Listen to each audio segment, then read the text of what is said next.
Jack was thirsty late at night. With heavy eyelids, he went out into the corridor to open and separate. The house was quiet. His mother and father were sleeping. After drinking water, he wanted to take a bath and wash his face. He turned on the bathroom light, the faucet with a prone face view. Then, paid a look in the mirror. For a moment he thought something was being used in the mirror, just behind his own development. He quickly turned around, no one was there. His heart accelerated. When he rubbed his eyes and looked in the mirror again, everything was normal. Without smiling to himself, he said, "Insomnia is my problem." Just as he was about to leave the bathroom, he heard a whisper. It was as if someone was saying his name, Jack. He froze in place. A strange fear filled him. While looking at the towel rack in the bathroom, she turned back to the mirror and noticed something.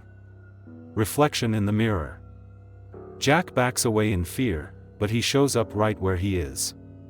Suddenly, the eyes of the reflection in the mirror darkened and he waved his hand towards him. Jack screamed and ran out of the bathroom. He locked the door and hid the quilt. His heart was beating like crazy. "This is just a nightmare," he gushed to himself. But he heard something scraping its nails on the other side of the door. When morning came, the day began that kept them forgetting. It was hoped that what happened was just a dream caused by insomnia. But the repeat of the bathroom was not on the mirror. Yes. Everything was normal that day. But at night, the whispers coming from the bathroom started again. This time it was clearer, "Jack. Find my grave." Jack couldn't sleep that night.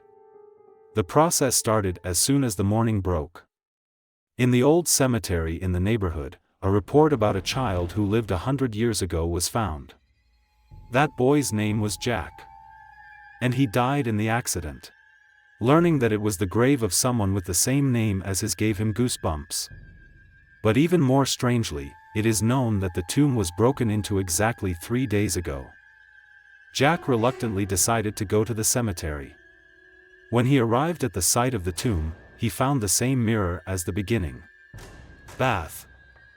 As he approached the mirror, a reflection could be seen in it. Not on their own. It was the social face of a child. 1. "You must take my place."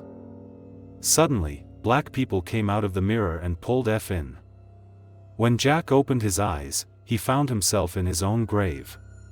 Someone was looking at him from above. That child. The child in the mirror. And Jack realized he wasn't there anymore. He was now in the mirror. And she'd be stuck here until someone turned the bathroom light on.